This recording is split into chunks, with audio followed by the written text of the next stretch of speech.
it was just really restricting. I mean, I did that. I did all the right things. Hmm. I did the this, I did the that, da da da da Fucking da da da. miserable. Yeah. But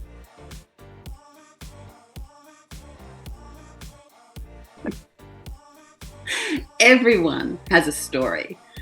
And we're so used to seeing the best of everyone, the confident, the accomplished, the ones who take up space effortlessly. But how often do we get to hear about what it took to get there? In this series, we go beyond the polished moments. We talk to people about where they started, the real challenges they faced, and what they had to clear to make space for the life that they wanted.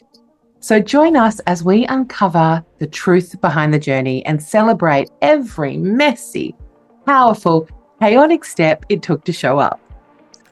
Now, I met Rhiannon earlier this year when I bought tickets to Small Biz Big Chat, which is a networking event that she runs here in Glasgow.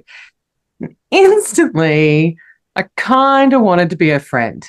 I was into her vibe, and now I have roped her into taking my brand photo, so she has to work with me. She is the ultimate multitasker. She's a branding specialist, photographer, as I've mentioned before, blogger. She's the host of an incredible podcast called Courage and Chaos. You should listen to it. She's also the co-host of the networking events that I met her at, and they're for female entrepreneurs. And on top of all of that, she's a mum to two girls, one of whom has a rare genetic condition. And she takes care of a rescue dog, a cat, and a husband. And her life is, in her own words, beautifully chaotic. Ah, welcome, Rhiannon. So, Jess's version of you is pretty impressive. All right. I want to be your best friend too now. So, I would love to hear your version. Who are you? Okay, well, first off, I have to say, I thought the exact same thing when I met you, Jess. I was like, she is so fun and vibrant and like a breath of fresh air. So that's so nice that you felt the same way. And I'm glad that we are getting to know each other and we'll start working together. And that's all very exciting. I don't know how I'm going to top that introduction to myself, to be honest. I think that is all true. That is obviously like the bullet points, the Wikipedia page, that is who I am and what I do in a nutshell. And beautifully chaotic is exactly how I would describe life right now. It is insane. It is overwhelming. It is messy. It is as imperfect as it could get. And I kind of love almost every minute, not every minute, almost every minute. Mm-hmm. Oh, I hear you. I hear you. And I'm making the story up that family is a huge part of your life. And we carry like the blessings and the messings from our family of origin. How has family influenced the way you show up in the world?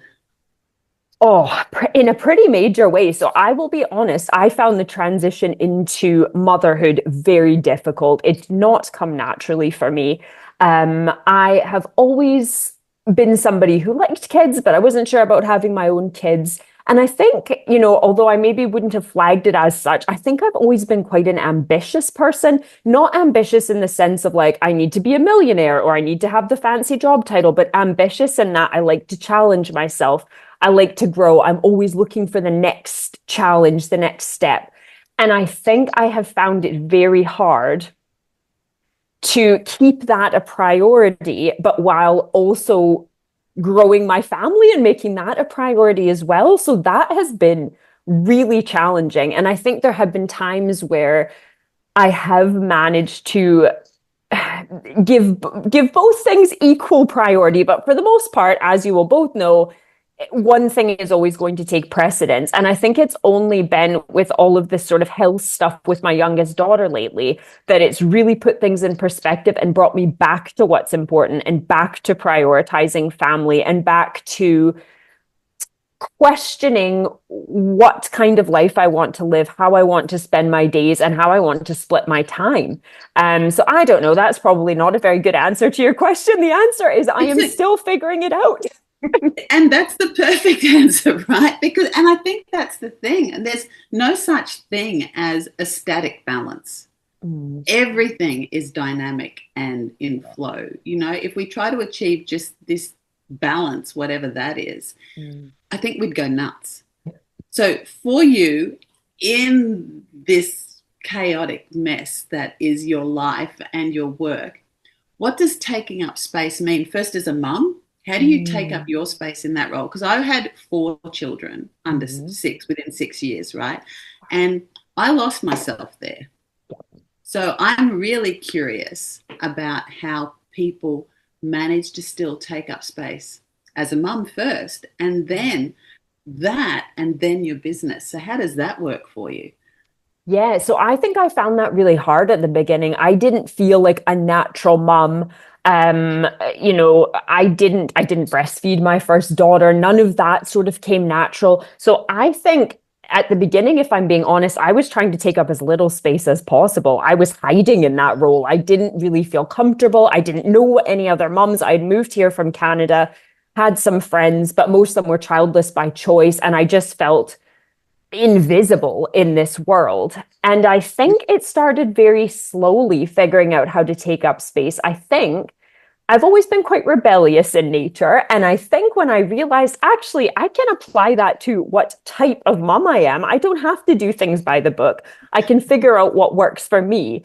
And I think making small strides in that department, not being afraid to pull my bottle out of my bag around all the other, all of the other breastfeeding mums around me and wondering about being judged and all of these things. I think it was small steps and not being afraid to sort of say that I was finding it difficult to be honest about things that didn't feel natural. And the funny thing is, when you start being honest about these things, you realize you're not the only one who's feeling that way. And I suppose that's like most things in life, isn't it?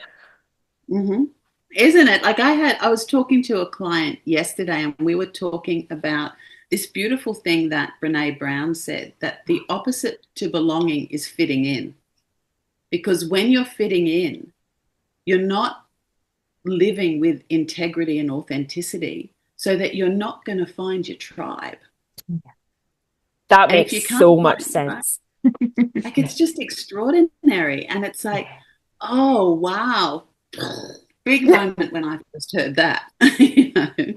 Yeah, that is how you find your people, is being honest, because you're right. I did feel very much like I was sort of trying to play this role, and all of a sudden I was like, oh, well, I can't be interested in these things anymore. I can't, it doesn't look very good if I'm like trying to get a date night for my husband when the baby's still too young, because what are people going to think about that? And what about if I still want to have cocktail nights in the house? And what if I want to go back to work because I'm excited about my business? What does that say about me? And all that says about me is that I'm excited about my business. It doesn't mean that I'm a bad mom. And it's just all of these preconceived, put yourself in a box bullshit. Like I just had to let that go. And I've gotten better and better at it over time, but it did take a while.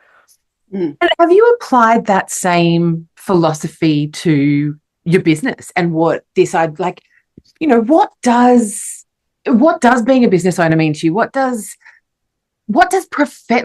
do you give a shit about profession? Like, what does professional mean? How do you apply that to your business? Right. So I am all for like challenging this idea of what is professional? What is professional? What is the done thing? Does it look unprofessional if you work different business hours, or if you have to reschedule a meeting because your kid is sick? Or the answer is no. Like this stereotypical version of what is professional and what you need to be successful as a career person, whether that's running a business or working in a career, it's all bullshit. Like that was all created as this narrative that works for men working in very specific industries. Decades ago, like that isn't relevant anymore. It doesn't work, and it doesn't make me any less successful or professional or ambitious or serious about my business because I want to challenge those things. Not at all. And you actually lead me into something really interesting, which is this idea that this system is built for men. Mm-hmm. Because I know that you've mentioned that you have PCOS, and from one cysty bitch to another, I know that it means that sometimes your energy is screwed, your head is screwed. You're not, and you're such a creative person. If you're having flare-ups and your body's fighting you and all of those sort of things, how do you continue being creative and purposeful and all of those things that mean your income keeps coming in? Yeah, and that's super tricky. And I think for years and years, I really saw this as a weakness. And it was something that I maybe didn't talk much about. And in all honesty, it's not something that I've maybe made front and center with my own business, but the sort of hormonal imbalance and all of that side of it that comes with PCOS, or, you know, other women that have endometriosis or are going through menopause or whatever the case, like women deal with their hormones their whole life. And yes, some of us have additional layers to that, but it is really hard because some weeks I don't feel very creative. Some weeks I really struggle to pull myself out of bed. Some weeks my focus is, my focus is never great, but it's really all over the map. And I think I am learning to build flexibility into my schedule as much as humanly possible so that I can kind of maybe estimate the weeks where I'm going to feel more creative or focused, or the weeks where I'm going to need to just give myself a bit of a break in my schedule. And so I think taking the time to learn about what that looks like for me and try to adapt my work and the way that I work around that has at least helped ease some of that. And I think because I primarily work with women, most of the time, if I do need to change my scheduling around or, you know, swap a date for something, I'll just be honest with people. And honestly, most of them are understanding because they've been there, or they're currently in the same position. That's awesome. And it does feel like you are taking these steps to just fully and unapologetically show up as yourself. With doing that, is there anything that you feel like you're giving yourself an extra excuse to beat yourself up about because you're not quite getting it? You're not quite. What are you beating yourself up about at the moment that you know probably unnecessarily, I'm going to state? I think I am very good at coming up with ideas and starting things, but not necessarily finishing them. So what I find difficult is, so if I'm working with a client, it's different because I have set deadlines for things and they're expecting things, but it's more when it comes to my own work and my own plans. And I have all these great ideas and I start them out. Sometimes I invest some money. I'll start working with someone on something. And then it falls by the wayside because I get too bogged down or overwhelmed, or I lose that creative streak for a bit. And I think I beat myself up a lot about that. Like, why can you not just get things done? I do the comparison thing and I see other people doing the things that were on my to-do list and my priority list for this year, and I've still not done them. And I think as much as I know that everybody's fighting their own battles and a lot of these people don't have all the challenges I've had this year, they maybe don't have the same health stuff going on, but I still find it really hard not to do that comparison thing. If you could get out of my head, that would be nice. You know, I'm glad it's not just me. Oh, it's not. I mean, we all know we should stay in our own lane. And I really truly believe that none of us need to be in competition, because it's collaboration and community and just raising each other up. And yet that little worm gets into your head, and it's, and yeah, I'm really curious about when you started your work. All right, what sort of beliefs you had around what it was going to look like, what your skill set, what success was. What are some of the beliefs that you've had to discard along the way? Oh my goodness, there are so many. So I'll just be totally honest. I had no idea what I was doing when I started a business. Like, my studies even were all over the place. Like, I went into university as a theater major. I took film courses. I loved all of that. I did some pre-law stuff because I thought I might want to go that route. I was all over the place. I always have been. I've always been kind of indecisive. So long story short, I ended up finishing a degree in journalism because I always liked writing and it had the sort of photography and storytelling elements. I worked in nonprofits for a few years. I was doing photography on the side. I decided to make this move from Canada to Scotland, had no job lined up, and went, that's it. I'm going to give photography a go. And then this sort of second side of the business, which incorporates all the branding and that into it, that happened organically because I started working with small businesses and realized that actually a lot of small businesses are so brilliant at what they do, but they just don't have the sort of strategic side of it. So a lot of it happened organically for me. And I think in my head, before I ended up full-time self-employed, I didn't see myself as someone who like that would ever be an option for. I didn't know any other women that ran businesses. I didn't know very many men that ran businesses, to be honest. And I very much saw that the only path was to get a normal job, a 9 to 5 job, and go with it. And I think I really had to let go of the idea that that is the only way to be successful. I admittedly still see some of my uni friends who have worked their way up in corporate roles and now have much higher paying jobs than what I'm earning and have fancy job titles. And sometimes I do have to remind myself that like that is one idea of success. That's not the one that I'm interested in. That's not the one that feels right to me. That's not my vibe. Like it's not, but I still do that horrible compare. And I think it is a constant having to check in with myself about what my values are, what kind of life I want to live, and reminding myself about that, there's not only one definition of success. Yeah, right. So what would you say if you were going to give me your top 3 values that you want to live by? What are they?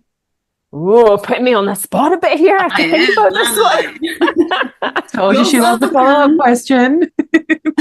So I think for me, what I have realized only recently is that like time is my most valuable asset. So prioritizing time for the things that I care about, and that would be spending more time with family and friends, but also spending time on myself without feeling bad about it. Do you know, like if I want to sit and watch reruns of The Office for the millionth time, that's fine. I'm allowed to have that downtime. If I want to prioritize going to the gym and getting stronger and like getting some of that stress out, that's okay. And that's something that I think I've only really realized lately. Like we should all be prioritizing ourselves. If we don't take care of ourselves, we can't take care of anything else. It sounds so simple, but that is like a very new value for me. It's so simple. And I think it's because there is this systemic guilt that comes with being raised as a woman where you constantly are having to put everyone else first. It is making sure that there is needs being taken care of here, needs being taken care of here, and all of that stuff. How is it like it's really admirable being able to listen to someone talk with such freedom about putting themselves first. Or no, sorry, making sure that there is times when you can put yourself first. Yeah. And how does that fit into the unpredictability and that kind of chaos that comes with having a daughter who has health problems, your own health problems, things that can just come up everywhere? What have you developed any like coping mechanisms or little tool? What's your toolkit looking like these days? So accountability is huge for me. So for me, like having somebody to be accountable to. So I have been working for a little while with a sort of mindfulness/business coach, I would call her. That's been wonderful because she really does check in with me and kind of says like, how's this going? Have you been doing this? And I think I sometimes need those check-ins. So accountability. I started working with a personal trainer when Charlotte, my older daughter, was very young. And I don't see her every week anymore, but she still sets workouts for me and she can see in my app if I've done those work. It's things like that that really have helped me. And I think also building flexibility into my schedule so that maybe I think I have time to meet my friend for coffee this week. And then, all of a sudden one of the girls is sick, but there's another day in the week I can reschedule that too. Do you know? So not having my schedule so full that actually I've only left 1/2 an hour slot for me. And the other thing is actually scheduling in my time for myself. So whether that is going to the gym, I really like a browse of a charity shop or a bookshop. I love just going for like a nice coffee and a croissant or a piece of cake or something. So actually writing that in like this hour or this 2 hours or whatever the time I can manage is my time. And I think that, if you treat it like an appointment, you wouldn't skip a meeting with a client. So don't skip your meeting with yourself. Yeah, I love that. So just sitting here listening to so much of what's gone on in your world and so much still going on in your world. Um, what are the sorts of stories? If I had a microphone in your head, what would I hear say? You've got out of bed, you're having your first cup of tea or whatever it is that you routine, maybe you're journaling, whatever. Yeah. What are the sorts of words or sentences I would hear if I had a microphone in your head about the upcoming day? Oh boy. Well, first it would be, why can't I go back to bed? Because I'm terrible in the morning, if I'm being honest. Right? So Yeah. my morning, I feel like there's a million thoughts running through my head because I'm thinking about all the things I have to do for the day. So it's like I've got to get one daughter up and ready and fed and out to the bus. And then I've got the other one up and ready for either nursery, or sometimes we have therapy appointments in the morning, depending on the day. So I'm running through all of the must-dos for the girls. And then I'm thinking in my head, okay, but I also have to get myself ready and I have to get the dog outside and they need food and I should probably put a load of laundry on. That's the way my head is in the morning. It's like all of this sort of immediate, I need to get all of these things done. But then there's also this running playlist in the back that is like, right, you've got this on today and this is on the to-do list. And that just sounds like a jumble of thoughts. And that is honestly the way that my brain feels a lot of the day, but especially in the morning. So how does your body respond to that? When there's so much noise going on in your head, what's happening to your body? I think I tend to tense up a bit, and I think I feel that stress and overwhelm quite physically, quite often in my shoulders. Like even when I'm talking to you about it, I can kind of feel that. So I think my body does end up kind of tensing up, and I tend to go in like a bit of freeze mode sometimes, where it's like there's so much going on that I don't know where to start. Yeah. Oh, I hear you. And I think that's the thing, is that your body keeps score. Like it's one thing to have a really busy mind, Yeah. but it's like I liken it to two kids. All right. So if this is a child and this is a child, and what tends to happen is this bullies the body, right? That it has all of these thoughts, it sends all of these messages to the body, it floods it with all of these feelings, and the body gets sick. But instead of taking the bully to one side and saying, go to your room, time out, and sitting with the child that's been bullied and going, what do you need? How can I help? We tend to try and ignore the one that's in pain, and we just spend more time communicating with the bully. It's like, hang on, right? Yeah, it's and we all do it. It's this thing where it's like this often needs to just go, yeah, be here. It's okay, sweetheart, I've got this. Because I'm going to guess that most of your morning is routine. Yes. So that it's, that this doesn't need to quite run the commentary that it does, because you've actually got it. That's probably true. Right. And I guess a lot of talking from me to ask a question, but I guess the question would be, what would freeing up that space allow for you? Oh, that would be lovely to just have some time to kind of enjoy. I think this is one of the things I find the hardest is you can't really enjoy the little moments when all that's going on in your head. And I flag that sometimes. I recognize it, but it's really hard to stop it from happening. So I think my answer to your question would be like, it would free up more time to just be in the moment and be aware of what's happening and catch all the lovely little interactions and things that happen in the morning that they're probably going right over my head. Yeah. Yeah. I hear that because I think I spent so much time in my head. And it's in looking back, and I see these little glimpses. I mean, you can see my babies are not babies anymore.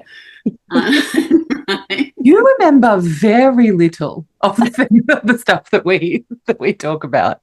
Some of it, I feel, is selective memory, I'm going to say. But it's true. Like I was so busy that I wasn't present.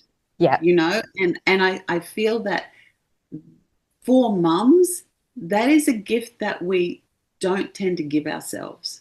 No. Is just hang on, stop. I'm just going to be present here. And the stuff will get done. Yeah. People will get fed. People will get to where they need to go. People will have clothes on their back. The stuff will happen. And it's that thing where it's sort of the mind steals those moments from us, which is so sad. Yeah. And I guess so moving on from that, what does your mind do for the rest of the day? I have just started doing this, so I am by no means an expert and would be a hypocrite if I pretended I had made a habit of it. But one of the things that that mindfulness coach suggested is doing a brain dump and just like writing, like don't think about what you're writing, like just get it down.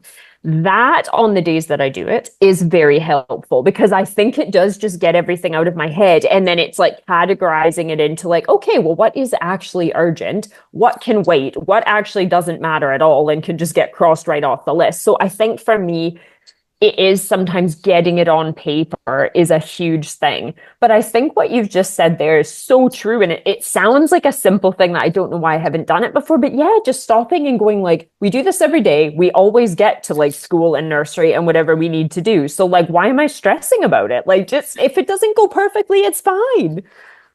It's the same reason that you stress about, and I don't mean the you, I mean the royal you. You stress about what are people going to say? What are people going to think? Da, da, da, da, because there is all of this, there's noise out there as well as in here, I think. And it's, yeah. I joke sometimes that my husband has, like, he's a very intelligent man, but he has a quiet mind. And it's almost psychopathic, I think. I'll say, what are you thinking? And he'll go, nothing. And he means it. He'll just and shut the noise. And, apparently he's trained a really long time to do that. And that's the boring side of it. But I think, yeah, being able to, I don't know, take the time and the space to just quieten down the 17 voices, the different soundtracks, the to-do lists, the this, that, and the other. Yeah. The stories from when you were 10 still keep coming up in your head for some reason. But yeah, what I would like to know is, with all of that stuff going on in your head and with, thinking about your mind as a, little kid that needs to be quietened down, if you were to have a cup of tea, probably can't have a cocktail with your younger self, they're probably not allowed to drink yet, but if you were able to sit down with you when you were younger with this whole wealth of beautiful mess that you have created, is there anything that you would try and convince them not to do that you had done? Oh, that is a good question. Yeah, loads of things. Like, I mean, I think the key things that sort of stick out in my head would be like thinking that you have to do certain things or not do certain things, whether that's to do with like business or parenting or relationships or the way you set up your life. I think just stopping to always go back to this, like what feels right for me and never mind what everybody else is doing or what society tells us we should do. Like, I think that's such a huge thing. And I think maybe I find this hard to articulate, so hopefully this makes sense. But I think in my head, I decided when I was quite young, at some point subconsciously, what kind of woman I wanted to be. And I think it felt to me like certain decisions that I've made, so moving like slightly further outside the city center than I used to live into a more suburban area, moving into a house, having 2 kids, all of these things that feel very much like this like story that women are supposed to play into. As somebody who has always been quite rebellious and always been quite proud of that, I think I sort of convinced myself that I couldn't still be this like bold person who speaks out and is rebellious and challenges the norms if I was living that life. And that's a load of crap. I think you get to dictate what kind of person you are. And just because you decide to have 2.3 children or buy a house or whatever, that doesn't mean that you're not all of those other things that you are. And so I think I would tell my younger self that like I get to choose who I am and the choices that I make do not dictate who I am as a person, and being like brave enough to just embrace that and really own those choices. I'm still learning how to do that, by the way. Still not an expert, but better than I was. I love that. And I also love that this idea of what is cool and rebellious and, that can, like, the vibe is still the same, but what it looks like, of course it's going to change. Of course it's going to change. I don't think what I thought was cool when I was 20 is cool anymore. Good point. Or maybe I just don't have the energy to keep up with it. But But I want to thank you so much for coming along today and being so open and just sharing. I do want you to have a moment to plug, though. When it comes back to your work and this part of your life that you put so much energy in, what have you got going on? What would you like people to know about it? And is there anything that, how would they get in touch with you? Sure. Okay. So I am just in the process of my rebrand, which is very exciting. So I have been known up until now as Small Fish Brand Co. You can now find me as rhiannonlouden.co.uk because I feel that that's the easiest. So I'm kind of socials, website, all of that. Essentially, I help women who juggle many plates, like myself, to establish and grow their businesses, mainly through the sort of brand storytelling aspect of that. So primarily focused on photography with some of the strategic stuff in between. I am hoping to build upon my work, doing a little bit of mentoring and building up a community of small business owners, people who identify as women and are juggling roles as carers and all this other stuff that goes on in their lives. So essentially, I'm looking to work with anybody in that space. I'm always looking for guests on my podcast, for writing opportunities, anything in that realm. Please drop me a message. I am very up for real chat like this. And yeah. Fantastic. Well, we will have all your details. People will be able to find it very easy just below where they're watching this. So that is perfect. So again, thank you so much for being a part of Take Up Space today. It has been an absolute treat. Thank you so much for having me. It was so lovely to chat with both of you, to meet you too, Kat. And I'm got that analogy of the two kids in my head. I'm keeping that. Oh, you're welcome.